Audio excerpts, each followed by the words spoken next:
ప్రభునందు ప్రియులారా, ప్రభు అయిన యేసుక్రీస్తు నామమున మీ అందరికీ శుభవందనాలు తెలియజేస్తూ ఉన్నాను. ఈ దినమందు దేవుని సన్నిధిలో చేరి దేవుని నామాన్ని స్తుతించడానికి, ఆయన ఆరాధించడానికి మిమ్మల్ని ప్రేమపూర్వకంగా ఆహ్వానిస్తున్నాను. తల్ల వంచినట్లయితే చిన్న ప్రార్థనతో నేటి ఆరాధన ప్రారంభించుకుందాం. సర్వోన్నతుడా, జీవాధిపతి, మీ ఘనమైన నామానికి స్తోత్రం చెల్లిస్తూ ఉన్నాం. గతించిన వారమంతా మీ కృపలో మమ్మల్ని భద్రపరిచి ఈ విధంగా మీ సన్నిధిలో చేరి మీ నామాన్ని ఆరాధించడానికి, మీ మాటలు ధ్యానించడానికి మీరు మాకు ఇచ్చిన కృపను బట్టి మీకు స్తోత్రం చెల్లిస్తున్నాము నాయన. మీ పరిశుద్ధమైన సన్నిధి మాకు తోడుగా ఉంచండి. మీ వాక్ చేత మమ్మల్ని దర్శించండి. ఎవరు ఎటువంటి పరిస్థితుల్లో ఉన్నారో సమస్తం ఎరిగిన దేవుడవు గనుక ప్రతి ఒక్కరిని ప్రభా మీరు దర్శించి ప్రతి ఒక్కరితో మాట్లాడమని ప్రార్థన చేస్తున్నాం. ప్రతి ఒక్కరి హృదయంలో, ప్రతి ఒక్కరి జీవితంలో, కుటుంబంలో మీ గొప్ప కార్యాలు జరిగించమని, ఆరాధనలో పాల్గొనడం ద్వారా ప్రతి ఒక్కరికి దీవెన ఆశీర్వాదాలను గ్రహించమని యేసు దివ్యనామమున అడిగి వేడుకొంచున్నాము తండ్రి, ఆమేన్. ప్రియులారా, ఈ సమయమందు ఒక పాట పాడుతూ దేవుని నామాన్ని స్తుతించి ఆరాధిద్దాం. దేవుని మాటలు ఆలకించడానికి మన ప్రాణాత్మ శరీరాలు సిద్ధపరచుకుందాం.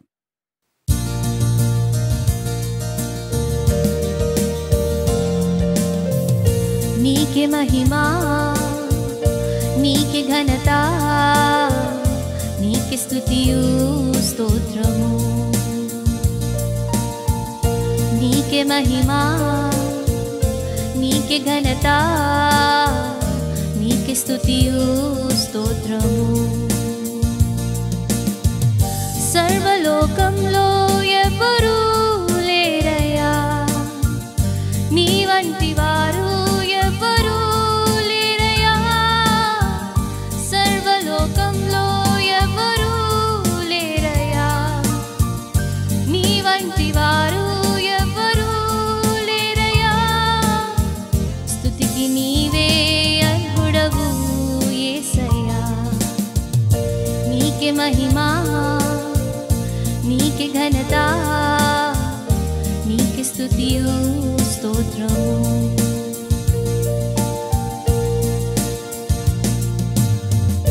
నా జీవనాధారం, నా రక్షణానందం, నా కోట శైలం నీవేసయ్యా.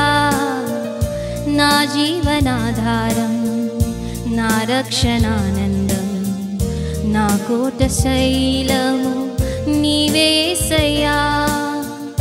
నా జీవయాత్రలో నీవే శరణం, నా బ్రతుకు బాటలో నీవే గమ్యం. నా జీవయాత్రలో నీవే శరణం, నా బ్రతుకు బాటలో నీవే గమ్యం. నీకే మహిమా, నీకే ఘనత, నీకే స్తుతియు స్తోత్రము. నీకే మహిమా, నీకే ఘనత, నీకే స్తుతియు స్తోత్రము.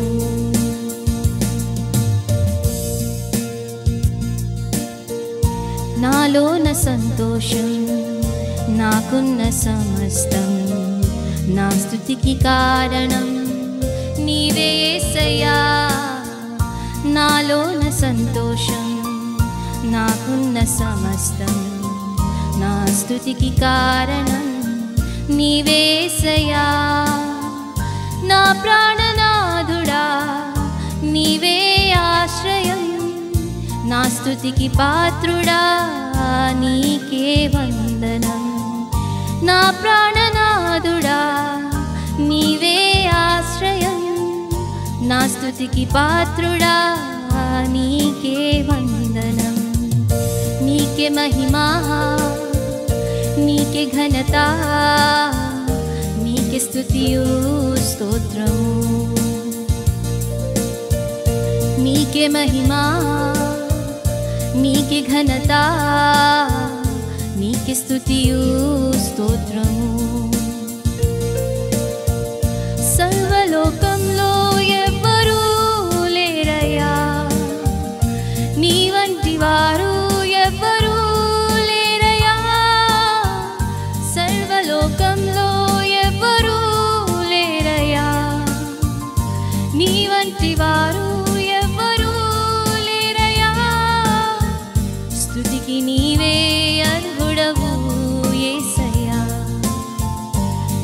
మహిమా, నీకే ఘనత, నీకే స్తుతియు స్తోత్రము. నీకే మహిమా, నీకే ఘనత, నీకే స్తుతియు స్తోత్రము.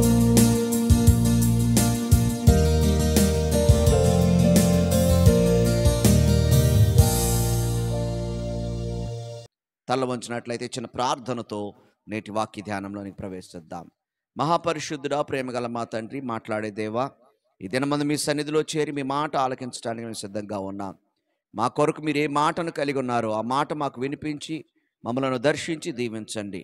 నీ దాసుడినైన నేను నిలవబడి ఉండగా ప్రభువా, నాపై నీ అభిషేకాన్ని ఉంచి మీ కృపతోడుగా ఉంచి నాకు మీ బిడ్డలకు అవసరమైన మాటలు వినిపింపజేసి దీవించుమని యేసు దివ్యనామమును అడిగి వేడుకొంచున్నాము తండ్రి, ఆమేన్.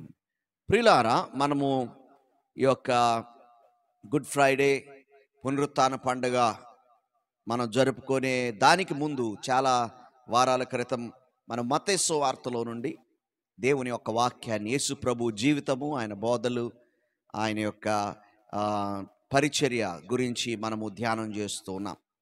మత్తయి సువార్తలో మనం ఆఖరిసారిగా ధ్యానం చేసిన మాటలు ఒకసారి జ్ఞాపకం చేసుకుంటే, మత్తయి సువార్త 16వ అధ్యాయంలో ఉన్న మాటలు మనం జ్ఞాపకం చేసుకున్నాం. ఫిలిప్పుదైన కైసరయాకు వచ్చినప్పుడు యేసుక్రీస్తు వారు మనుష్య కుమారుడు ఎవడని మీరు జనులు చెప్పుకుంటున్నారన్నప్పుడు వారిలో ఉన్నటువంటి శిష్యులు ఏ విధంగా మనుషులు ప్రభు గురించి మాట్లాడుకుంటున్నారో చెప్పారు. పేతురైతే చెప్పిన మాట, నీవు సజీవుడువైన దేవుని కుమారుడువైన క్రీస్తువి అని ఆయన మెస్సియా అన్న సంగతి యేసుక్రీస్తు వారికి ఆయన ప్రకటించినట్లుగా మనం చూస్తున్నాం. పరలోకమందున్న నా తండ్రి నీకు బయలుపరిస్తేనే కానీ మనుషులు ఎవరు కూడా నీకు ఈ మాట చెప్పడం కాదు అని ప్రభువారు చెప్పారు. అక్కడ వరకు బాగానే ఉంది.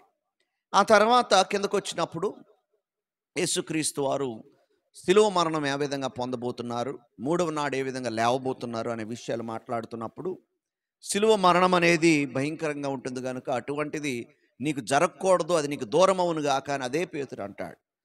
ముందుసారి మాట్లాడింది నువ్వు మెస్సియా అన్నది దేవుని యొక్క ఆత్మ చేత బయలుపరచబడి మాట్లాడతాడు.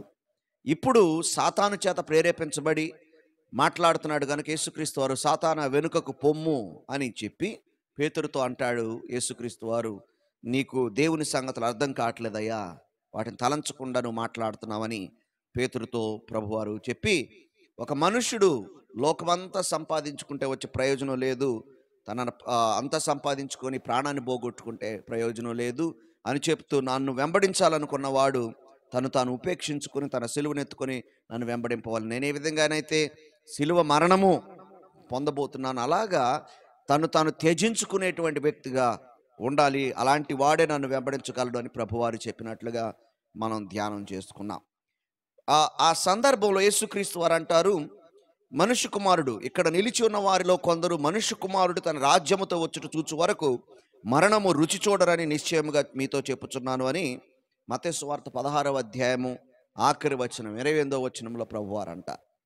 మనుష్య కుమారుడు రాజ్యముతో వచ్చుట అనేది యేసు ప్రభు వారి యొక్క రెండవ రాకడ గురించి కాదు మాట్లాడింది. ఇక్కడ ఆయన రాజ్యము, ఆయన ఘనత, ఆయన అధికారము అనే దాన్ని ఇక్కడ ఉన్నవారు చూస్తారు అని యేసుక్రీస్తు వారు చెప్పారు. అలాగే 6 దినములైన తరువాత అని మన మత్తయి భక్తుడు రాస్తాడు. 6 దినములైన తరువాత జరిగిన సంగతిని 17వ అధ్యాయంలో రాసుకొస్తున్నాడు. మార్కు భక్తుడు కూడా 6 దినములైన తర్వాత అంటాడు. లూకా భక్తుడు ఇంచుమించు 8 దినాలకు అంటాడు. అంటే ఇంచుమించు అంటే ఆయన కరెక్ట్ లెక్క, మరి ఎక్కడి నుండి వేసుకొని వచ్చాడో, ఏ రోజు నుంచి వేసుకొని వచ్చాడో ఆయన కరెక్ట్ లెక్క చెప్పలేదు, కానీ ఇంచుమించు అనే మాట వాడాడు. కనుక కొందరు అంటారు 6 అన్నాడు ఇక్కడ, అక్కడ 8 అన్నాడు, బైబిల్లో తప్పు ఉంది అని అంటూ ఉంటారు. వాస్తవానికి అది తప్పు కాదు. లూకా భక్తుడు ఇంచుమించు 8 దినాలు అని చెప్తా ఉన్నాడు. ఆయన వేసిన లెక్క దేన్ని బట్టో మరి మనకు తెలియదు. కనుక ప్రియులారా, ఇక్కడ 6 దినాలైన తరువాత యేసు పేతురును, యాకోబును, అతని సహోదరుడైన యోహానును వెంటబెట్టుకొని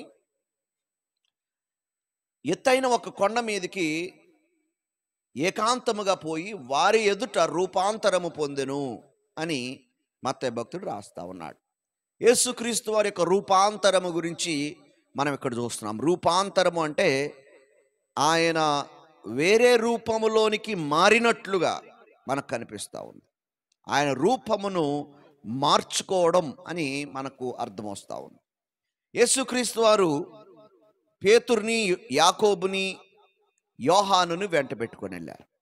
యేసుక్రీస్తు వారిని వెంబడించేవారు అనేక వేల మంది ఉండేవారు. అప్పుడే ఆయన ఒక ప్రదేశానికి వెళ్తున్నారంటే దాదాపుగా 5,000 మందికి పైగా ప్రజలు వచ్చినట్లుగా మనం చూస్తూ ఉన్నాం.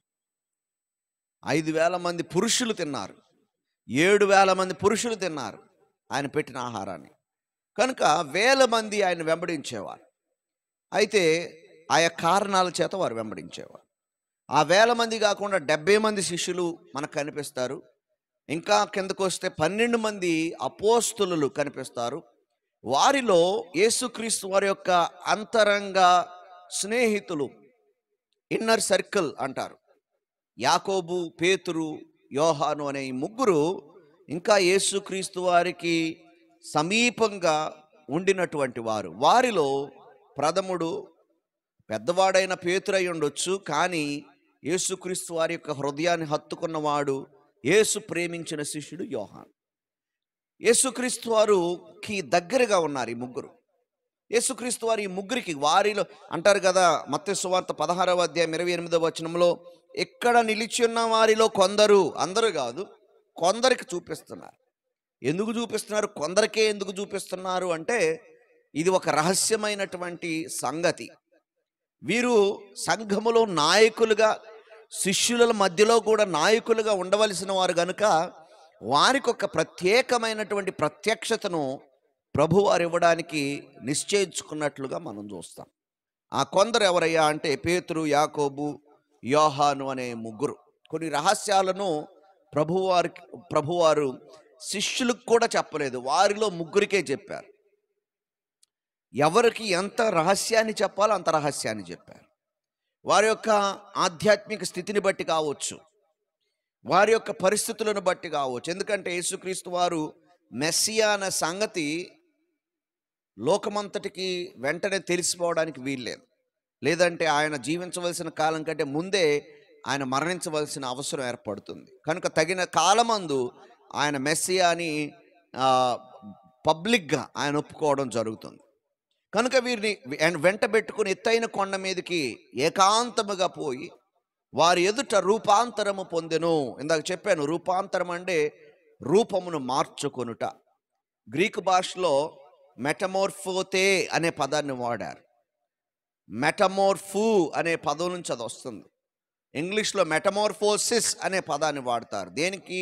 ఉదాహరణకు ఒక గొంగళి పురుగు తన రూపాన్ని మార్చుకొని ఏ విధంగా సీతాకోక చిలుకలాగా మారుతుందో, ఇదే పదం రోమీలకు రాసిన పత్రికలో మనము మనస్సు మార్చుకొనుట ద్వారా అనేటువంటి మాట దగ్గర కూడా మనం చూస్తాం. మార్చుకొనుట, మనము రూపాంతరము చెందవలసిన వారమై అని వాడబడిన చోట కూడా మనం చూస్తాం. కనుక ప్రియులారా, ఆయన రూపాంతరము పొంది ఏ విధంగా పొందాడు, ఏ విధంగా మారాడు అంటే ఆయన ముఖము సూర్యుని వలె ప్రకాశించెను. ఈ రూపాంతరం అనేది ఏదో ఆయనకు లేని రూపం తెచ్చిపెట్టుకోవటం కాదు, కానీ మహిమ గల దేవుడు తన మహిమను వీడి మానవునిగా ఈ లోకానికి వచ్చాడు కనుక ఆయన మహిమను దాచి ఉంచాడు. ఆ దాచి ఉంచినటువంటి మహిమను ఆయన కొద్దిగా చూపిస్తూ ఉన్నాడు. పూర్తిగా చూపిస్తే వీళ్ళు బతకలేకపోవచ్చు, కొద్దిగా చూపిస్తూ ఉన్నాడు. ఆయన ముఖము సూర్యుని వలె ప్రకాశించెను, ఆయన వస్త్రములు వెలుగు వలె తెల్లని వాయను అన్నమాట మనం చూస్తాం. దేవుని మహిమ అక్కడికి దిగొచ్చింది. ఆయన పరలోక మహిమను వీడి ఈ లోకానికి వచ్చాడు. కానీ ఆయనలో ఉన్నటువంటి సబ్స్టెన్స్, అంశ అంటారు, అది ఏంటి అంటే దైవ అంశ. ఆయన దేవుడై ఉన్నాడు. ఇక్కడికి ఈ లోకానికి వచ్చినప్పుడు కూడా 100% మానవుడు, 100% దేవుడు. ఆయన దైవత్వాన్ని విడిచిపెట్టుకొని మానవునిగా రాలి. ఆయన దైవమై ఉన్నవాడు, దైవ మానవుడు. కనుక ఆయన దైవత్వాన్ని ఆయన చూపిస్తూ ఉన్నాడు. ఆయన వస్త్రాలు వెలుగు వలె తెల్లని వాయను. ఆ సమయంలో రాయబడిన మాట, ఇదిగో మోషేయు ఏలియాయు వారికి కనబడి ఆయనతో మాట్లాడుచుండిరి. మోషే ఏలియాలిద్దరు కూడా కనబడ్డారు. ఇప్పుడు ఎంత గొప్ప ఆ, ఆ, గొప్ప భాగ్యమో. మోషే అనేక సంవత్సరాల క్రితం బ్రతికిన గొప్ప ప్రవక్త, లేకపోతే గొప్ప నాయకుడు. అలాగే ఏలియా గొప్ప ప్రవక్త. ఇలాంటి ప్రవక్తలని పేతురు, యాకోబు, యోహానులు చూసినట్లుగా మనం చూస్తాం. వారు ఏం చేస్తున్నారంటే ప్రభువుతో మాట్లాడుతూ ఉన్నారు. ఏం మాట్లాడుతున్నారు, దేని గురించి మాట్లాడుతున్నారు అనేది లూకా భక్తుడు రాసుకొస్తాడు. లూకా సువార్త 9వ అధ్యాయం 31వ వచనంలో ఈ మాట మనం చూస్తాం. లూకా సువార్త 9వ అధ్యాయము 31వ వచనంలో మోషే ఏలియాలు యేసుక్రీస్తు వారితో ఏం మాట్లాడుతున్నారన్నమాట మనం చూద్దాం. చూడండి, లూకా సువార్త 9వ అధ్యాయం 31వ వచనంలో 31 వారు మహిమతో అగపడి ఆయన యెరూషలేములో నెరవేర్చబోవు నిర్గమమును గూర్చి మాట్లాడుచుండిరి అన్నమాట మనం చూస్తాం. నిర్గమము అనే మాట నిర్గమకాండంలో మనకు కనిపిస్తుంది. మళ్ళీ క్రొత్త నిబంధనలో ఇక్కడే మనకు కనబడుతుంది. నిర్గమము అనే మాట ఇక్కడ కనబడుతుంది. నిర్గమము అంటే వెళ్ళిపోవడం అని.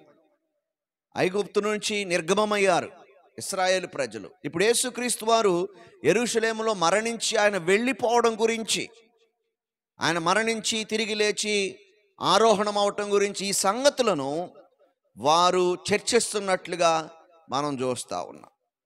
వీరిద్దరిని దేవుడు యేసుక్రీస్తు వారిని కలవడానికి ఎందుకు పంపించాడు అని ఆలోచన చేస్తే కొంతమంది దైవభక్తులు చెప్పేది ఏంటంటే, మోషే ధర్మశాస్త్రాన్ని రాసినటువంటి ప్రవక్త. ధర్మశాస్త్రాన్ని విశ్వసించినటువంటి యూదులైనటువంటి వీరు మోషేనే కనబడి యేసుక్రీస్తు వారితో మాట్లాడుతున్నాడు అంటే, యేసుక్రీస్తు వారికి వారు సాక్షులుగా ఉన్నట్టుగా మనకు కనబడుతుంది. బైబిల్లో ఏదైనా చెప్పాలి, చెందాలి అంటే 2 లేదా 3 సాక్షులు ఉండాలి. 2 సాక్షులను పంపించాడు మోషే. రెండవది ఏలియా అని యేసుక్రీస్తు వారు పంపించారు. ఏలియా కూడా ఒక గొప్ప ప్రవక్త, అద్భుత కార్యాలు జరిగించినటువంటి ప్రవక్త. వారిద్దరూ వచ్చి యేసుక్రీస్తు వారితో ఆయన మరణము, పునరుత్థానమును గురించినటువంటి సంగతులు చర్చించినట్లుగా, ఆరోహణం గురించి నా సంగతులు చర్చించినట్లుగా మనం చూస్తాం. ఎంత బాగుందో ఈ అనుభవం, పరలోక అనుభవం, దేవుని రాజ్య అనుభవం, దేవుని మహిమను చూసే అనుభవం. నిజంగా ప్రభువుతో కొండపైకి మనం వెళ్ళినప్పుడు ఇటువంటి అనుభవాలు మనం పొందుతాం. యేసుక్రీస్తు వారి గురించి వినడం ఒక ఎత్తు అయితే, యేసుక్రీస్తు గురించినటువంటి ప్రత్యక్షత అనుభవించడం మరొక ఎత్తు. యేసు ప్రభు దేవుడండి, అవునండి, మనం క్రైస్తవ కుటుంబాల్లో పుట్టాం. తల్లిదండ్రులు యేసు ప్రభుని ఆరాధించారు. చిన్నప్పటి నుండి యేసు ప్రభు అంటే ఇష్టం. యేసుక్రీస్తు వారి గురించి మనకు అంతా తెలుసు. ఇదంతా కూడా ఒక ఎత్తు. అటువంటి వారి జీవితము ఏ విధంగా ఉంటుందంటే, ప్రభు గురించి తెలుసా అంటే తెలుసా అన్నట్టుగానే ఉంటాం.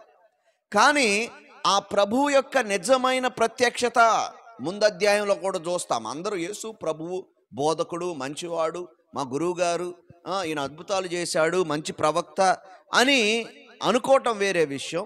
ఈవెన్ దేవుడు అని అనుకోవటం కూడా వేరే విషయం. కానీ దేవుని ప్రత్యక్షత మనకు కలగడం అనేది చాలా ప్రాముఖ్యమైన విషయం. ప్రియులారా, ప్రత్యక్షత అనుభవం ఎక్కడ దొరుకుతుంది? ఏకాంతముగా ప్రభువుతో ఉన్నప్పుడు దొరుకుతుంది. ఆ ప్రత్యక్షత అనుభవం మిగిలినటువంటి శిష్యులకు దొరకలేదు. ఇది కేవలము పేతురు, యాకోబు, యోహానులకు మాత్రమే దొరికింది. ఈ అనుభవం ఎక్కడ దొరుకుతుందంటే, ఏకాంతముగా ప్రభువుతో మనము కొండపైన ఉన్నప్పుడు దొరుకుతుంది. కొండపైన అంటే కొండలు ఎక్కాలని దాని అర్థం కాదు. ఎక్కగలిగితే మంచిదే, ఏకాంతంగా ఉండే ప్రదేశాలు అవే గనుక. దాని ఉద్దేశం అది కాదు. కానీ ఏకాంతముగా ప్రభువుతో సమయాన్ని గడిపినప్పుడు ప్రభువు ప్రత్యక్షత లోతుగా మనకు తెలుస్తుంది. లోతుగా ఆయన మహిమను మనం చూడగలుగుతాం. లోతుగా ఆయన కార్యాలను మనం అర్థం చేసుకోగలుగుతాం. లోతుగా ఆయన మనకు బోధించేది అర్థం చేసుకోగలుగుతాం. ఆయనకు విధేయులై జీవించడానికి మనకు అది సహాయపడుతుంది.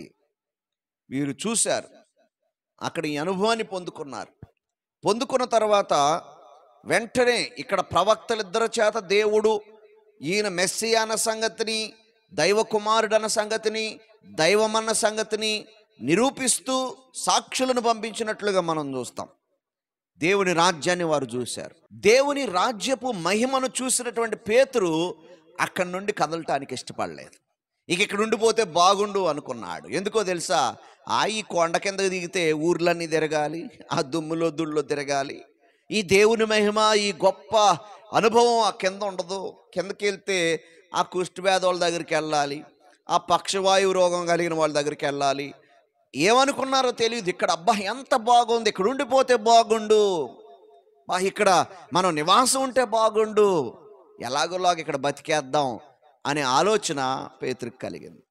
పేతురు అంటాడు, ప్రభువా మనం ఇక్కడ ఉండటం మంచిది, ఎక్కడ ఉండటం మంచిదో పేతురు యేసు ప్రభువుకి చెప్తున్నాడు. మనం ఇక్కడ ఉండటం మంచిది. చాలాసార్లు ఎక్కడున్నామో అక్కడే ఉండిపోవాలనుకుంటాం. కొంతమంది ఏమో కొండ ఎక్కరు, కొంతమంది కొండ దిగరు. ఇది చాలా పెద్ద సమస్య అండి. కొండెక్కిన వాడు కొండ దిగాలి, కొండకు దిగిన వాడు కొండెక్కాలి. దేవుని సన్నిధిలో ఉండే అనుభవం, అలాగే మనుషులతో సమయాన్ని గడిపే అనుభవం. ఇప్పుడు పేతురు చేసే పని ఏమిటంటే, ప్రభువా మనం ఎక్కడ ఉండుట మంచిది, ఎలా ఉంటావు, నీకు ఇష్టమైతే, పోన్లే ఆ మాట అన్నాడు, నీకు ఇష్టమైతే ఇక్కడ నీకు ఒకటి, మోషేకు ఒకటి, ఏలియాకు ఒకటి పర్ణశాలలు కట్టుదును అని యేసుతో చెప్పినట్లుగా మనం చూస్తాం. ఇక్కడే ఉండిపోదాం. మోషే భక్తుడు దేవునితో సమయాన్ని గడిపాడు 40 దినాలు. కిందేం జరుగుతుంది? భక్తుడు అక్కడ దేవునితో సమయం గడుపుతుండే కింద మనుషులు విగ్రహారాధన చేస్తున్నారు. నాయకుడు ఇక్కడ లేనప్పుడు వీరు వారికి నచ్చిన మార్గాల్లో వెళ్ళిపోతా ఉన్నారు. మోషే కిందకి దిగటం అనేది చూస్తే, చాలా కిందకొచ్చి చూస్తే ఎంత ఫ్రస్ట్రేషన్కి గురయ్యాడంటే తెచ్చిన పలకలు 2 భాగాలు కొట్టేశాడు. ప్రియులారా, పైన దేవునితో ఉండే అనుభవం, ప్రార్థనలో ఉండే అనుభవం చాలా గొప్పది. అది చాలామంది కొండ ఎక్కలేని స్థితిలో ఉంటారు, ప్రార్థనలో సమయం గడపలేని స్థితిలో ఉంటారు, దేవుని ప్రత్యక్షతను పొందలేని స్థితిలో ఉంటారు, దేవుని రాజ్యాన్ని చూడలేని స్థితిలో ఉంటారు. క్రైస్తవులే, ఆరాధనకు వెళ్ళే వాళ్ళే, సంఘాలకు వెళ్ళే వాళ్ళే, విశ్వాసులమే, కానీ ఆ అనుభవం కలిగి ఉండం. కానీ ఒక్కసారి అనుభవం వచ్చిన తర్వాత మళ్ళీ దిగటం ఇష్టం ఉండదు మనకి. మళ్ళీ కిందకు వచ్చి సామాన్య ప్రజలతో ఉండటం ఇష్టం ఉండదు. ఇక్కడే బాగుంది, ఇలాగుంటే సరిపోద్ది అనుకుంటారు. కానీ ఈ 2 అనుభవాలు ఒక విశ్వాస జీవితంలో చాలా ప్రాముఖ్యమైనవి. దేవునితో సమయం గడిపి దేవుని ప్రత్యక్షత పొందుకోవడం, ఆ ప్రత్యక్షతలో మనం పొందిన శక్తిని తీసుకొని వచ్చి అనేక మందికి ఆశీర్వాదకరంగా మనం ఉండడం అనేది చాలా ప్రాముఖ్యమైనది. ప్రియులారా, యేసుక్రీస్తు వారితో పేతురు మాట చెప్పాడు. వాళ్ళు ఇంకా మాట్లాడుతూ ఉండగానే, ఇదిగో ప్రకాశమైన ఒక మేఘము వారిని కమ్ముకొనెను, ఇదిగో ఈయన నా ప్రియకుమారుడు, ఈయన యందు నేను ఆనందించుచున్నాను, ఈయన మాట వినుడి అని ఒక శబ్దము ఆ మేఘములో నుండి పుట్టెను అని మత్తయి భక్తుడు రాస్తున్నాడు. యేసుక్రీస్తు వారు బాప్తిసం పొందినప్పుడు ఎలాగైతే గొప్ప శబ్దము వినబడి, ఇదిగో ఈయన నా ప్రియ కుమారుడు, ఈయన యందు నేను ఆనందించుచున్నాను అనే మాట ఎలా వినబడిందో, మరలా 2వ మారు పరలోకము నుండి స్వయంగా తండ్రి మాట్లాడిన మాటలు ఆ మేఘములో నుండి పేతురు, యాకోబు, యోహానులు విన్నట్లుగా మనం చూస్తున్నాం. పిలుపునిస్తా ఉన్నాడు దేవుడు. మరొకసారి ఆయన నా కుమారుడు అని యేసుక్రీస్తు వారి యొక్క దైవత్వాన్ని ఈ సమయంలో దేవుడు మరొక్కసారి నిరూపిస్తున్నట్లుగా మనం చూస్తున్నాం. ఈయన నా ప్రియ కుమారుడు, ఈయనందు నేను ఆనందించుచున్నాను, ఈయన మాట వినుడి, ఈయన మాట వినుడి. ఈయన రక్షకుడు, ఈయన దేవుడు, ఈయన దైవము కనుక ఈయన మాట వినుడి అని తండ్రి చెప్తున్నట్లుగా మనం చూస్తున్నాం. శిష్యులు ఆ మాట విని బోర్లా పడి మిక్కిలి భయపడగా యేసు వారి వద్దకు వచ్చి వారిని ముట్టి, లెండి, భయపడకుడని చెప్పెను. వారు కన్నులెత్తి చూడగా యేసు తప్ప మరి ఎవరును వారికి కనబడలేదు. ప్రియులారా, ఒక గొప్ప ప్రత్యక్షత అనుభవాన్ని పొందిన పేతురు, యాకోబు, యోహానులు ఇక్కడ ఉండిపోతే ఎంత బాగుంది అనుకున్నారు. కానీ కింద పరిచర్య ఉందండి. మనం దేవునితో సమయం గడపాలి. కిందకు వస్తే మనం చూస్తాం, మధ్యలో సంభాషణ మనం తర్వాత మరలా ధ్యానం చేద్దాం. కానీ కిందకు వస్తే 14వ వచనంలో వారు జనసమూహమున వద్దకు వచ్చినప్పుడు ఒకడు ఆయన యొద్దకు వచ్చి ఆయన యొద్దట మోకాళ్ళు, నీ ప్రభువా నా కుమారుని కరుణింపుము, వాడు చాంద్రరోగి అయి మిక్కిలి బాధపడుచున్నాడు, ఎలాగనగా అగ్నిలోను నీళ్లలోను తరచుగా పడుచున్నాడు అంటూ ఆయన బాధలు ఆయన చెప్పుకొని యేసు ప్రభువారు వాడిని అతని కుమారుని స్వస్థపరచడం మనం చూస్తాం, అనేక అద్భుతాలు చేయడం మనం చూస్తాం. యేసు ప్రభు ఈ ముగ్గురు శిష్యులు పైన కొండ మీద ఉండిపోయి ఉంటే ఎంత బాగుంది అనుభవం అని అక్కడే ఉండిపోయి ఉంటే కింద రోగులు బాగుపడరు, నశించిపోతున్న వారు దేవుని దగ్గరికి రాలేరు, సువార్త ప్రకటించడానికి అవ్వదు. ప్రియులారా, మనం రెండు అనుభవాలు కలిగిన వారముగా ఉండాలి. పైకెక్కాలి, కిందకి దిగాలి. దేవునితో సమయం గడపాలి, లోకంలో అనేక మందికి సువార్తను ప్రకటించే వారంగా మనం ఉండాలి. ఆ విధంగా లేకపోతే మన జీవితము నిష్ప్రయోజనకరమైన జీవితంగా మారిపోతుంది. వారు కొండ దిగుతూ ఉన్న సమయంలో దిగి వచ్చుచుండగా 9వ వచనంలో యేసుక్రీస్తు వారు మళ్ళీ చెప్తున్నారు, మనుష్య కుమారుడు మృతులలో నుండి లేచి వరకు ఈ దర్శనము మీరు ఎవరితోనూ చెప్పొద్దు అని ఒకటి చెప్తున్నారు. మృతులలో నుండి లేవడం గురించి చెప్తున్నారు. ఇది చూసింది ఎవరు చెప్పదు. ఎందుకంటే మళ్ళీ చెప్తున్నాను, చాలాసార్లు చెప్పాను, మెస్సియానిక్ సీక్రెట్, మెస్సియాకు సంబంధించిన రహస్యం ఇది తగిన కాలం అందే ప్రత్యక్షపరచబడాలి. కనుక ఈవెన్ మిగిలిన శిష్యులతో కూడా చెప్పొద్దన్నారు ప్రభువారు. అప్పుడు ఆయన శిష్యులు ఏమని అన్నారంటే, అయ్యా ఏలియా ముందుగా రావాలని శాస్త్రులు చెప్తున్నారు, ఎందుకు అలా చెప్తున్నారు? మనుష్య కుమారుడు రాకముందు ఏలియా రావాలి అన్న విషయాన్ని శాస్త్రులు చెప్తున్నారు. అంటే ఏ ఆర్గ్యుమెంట్ అంటే, ఇప్పుడు యేసు ప్రభు వారు మెస్సియా కాదు అని చెప్పడానికి శాస్త్రులు చెప్పే లాజిక్ ఏంటంటే, మేము లేఖనాలన్నీ చూసామండి, లేఖనాలు చూస్తే ఏలియా వస్తేనే మెస్సియా వస్తాడు అన్న మాటలో మనకి తెలుస్తున్నాయని మరి వాళ్ళు ఎక్కడి నుంచి తీసుకొని చెప్పారో చెప్తా ఉంటే ఈ ప్రశ్న శిష్యులు యేసుక్రీస్తు వారిని అడుగుతా ఉన్నారు. అప్పుడు యేసుక్రీస్తు వారు చెప్పిన సమాధానం ఏంటంటే, ఏలియా వచ్చి సమస్తమును చక్కబెట్టును అనే మాట ప్రవచన గ్రంథాల్లో ఉన్నది నిజమే, అయినా సరే ఏలియా ఆల్రెడీ వచ్చేసాడయ్యా. అవునా, ఏలియా వచ్చాడా? ఎక్కడ, ఎవరు చూశారు అంటే యేసుక్రీస్తు వారు చెప్పే మాట ఏంటంటే, వారు అతనిని ఎరుగక తమకిష్టము వచ్చినట్టు అతని ఎడల చేసిరి, మనుష్య కుమారుడు కూడా అలాగే వారి చేత శ్రమలు పొందబోచున్నాడు అని మీతో చెప్పుచున్నానని చెప్పా. తర్వాత మత్తయి భక్తుడు రాసుకొస్తాడు, అప్పుడు ఆయన బాప్తిస్మమిచ్చి యోహాను గురించి తమతో చెప్పినని శిష్యులు గ్రహించారు. ఏలియా వచ్చారు, ఆయనను నచ్చినట్లుగా ఆయన పట్ల ప్రవర్తించారు అని ప్రభు చెప్పినప్పుడు శిష్యులకు అర్థమైంది, ఈయన మాట్లాడేది యోహాను గురించి. అంటే ఏలియా మళ్ళొచ్చాడు, పునర్జన్మ ఉందని దాని అర్థం కాదు. ఇది సూచన ప్రాయమైన మాట. అంటే ఏలియా వంటివాడు అన్న మాట మనం జ్ఞాపకం చేసుకోవాలి. ఏలియా ఎలా బ్రతికాడో, ఏలియా ఎలా బోధించాడో, ఏలియా ఏ విధంగా ఆయన పరిచర్య చేశాడో అలాంటి పరిచర్య ఏలియా ఆత్మ కలిగిన వాడు. అంటే మళ్ళీ ఏలియా ఆత్మ వచ్చిందని కాదు, దీనిలోనికి ఏలియా వంటి స్వభావం గలవాడు యోహాను భక్తుడు. యేసుక్రీస్తు వారికి గురించి లోకానికి పరిచయం చేసినటువంటి వాడు. ఆయన ఆల్రెడీ వచ్చాడు, ఆ తర్వాత నేను వచ్చాను. వాళ్ళు చెప్పింది మా నిజమే ప్రవచన గ్రంథాల్లో నుంచే వారు ఎత్తుకొని చెప్తా ఉన్నారు కాబట్టి అది నిజమే. అదేంటంటే ఏలియా వచ్చాడు, ఆయన ఎవరో కాదు, యోహాను భక్తుడాన్ని యేసుక్రీస్తు వారు చెప్తే ఆయన ఇండైరెక్ట్గా చెప్పారు, వీళ్ళు అర్థం చేసుకున్నారు. చూసారా, ఇప్పటికి కూడా అనుమానం, ఈయన మెస్సియానా కాదా అనే అనుమానం మళ్ళీ కలుగుతూ ఉన్నట్టుంది. అటు ఆలోచన ఇటు ఆలోచన, రకరకాల ఆలోచన పేతురుకు కానీ మిగిలిన శిష్యులకు కానీ యాకోబు యోహానులకు కానీ కలుగుతూ ఉంది. ప్రభువారు మళ్ళీ రుజువు చేశారు, ఇదిగో మీరు లాజిక్ అడుగుతున్నారు కదా, చూడండి ఏలియా వచ్చాడు, ఆల్రెడీ వచ్చాడు, మీకు తెలియదు, వాళ్ళకి తెలియలేదు, వాళ్ళు ఆయన ఇష్టం వచ్చినట్లుగా ప్రవర్తించి ఆయన చంపేశారు, అలాగే నేను కూడా చచ్చిపోస్తానని ప్రభువైన యేసుక్రీస్తు వారు చెప్పినట్లుగా మనం చూస్తాం. ఈ లేఖన భాగంలో నుంచి మనం నేర్చుకోవాల్సినటువంటి అంశం ఏంటంటే, ప్రియులారా, మొట్టమొదటిగా మనము రూపాంతరము కొండను ఎక్కే అనుభవాన్ని కలిగి ఉండాలి. నంబర్ 1, యేసుక్రీస్తుతో ఏకాంత అనుభవాన్ని కలిగి ఉండాలి. ఎప్పుడైతే యేసుక్రీస్తుతో ఏకాంత అనుభవాన్ని కలిగి ఉంటామో యేసుక్రీస్తు ప్రత్యక్షత మనం పొందుకుంటాం, దేవుని రాజ్య శక్తిని మనం చూస్తాం, దేవుని రాజ్య మహిమను మనం చూసేవారంగా మనం ఉంటాం. ఆ ఏకాంత అనుభవం లేకపోతే మనం ఆ మహిమను చూడలేము. నామకార్థ క్రైస్తవ జీవితాలు జీవించే వారంగా ఉంటాం, శక్తిహీనులుగా మనం బ్రతికేస్తూ ఉంటాం. రెండవ విషయం ఏంటంటే, ఇటువంటి అనుభవాన్ని పొందినప్పుడు యేసుక్రీస్తు వారి యొక్క దేవత్వము, యేసుక్రీస్తు వారి యొక్క అధికారం గురించినటువంటి సంగతులు మనకు జ్ఞాపకం చేయబడతాయి.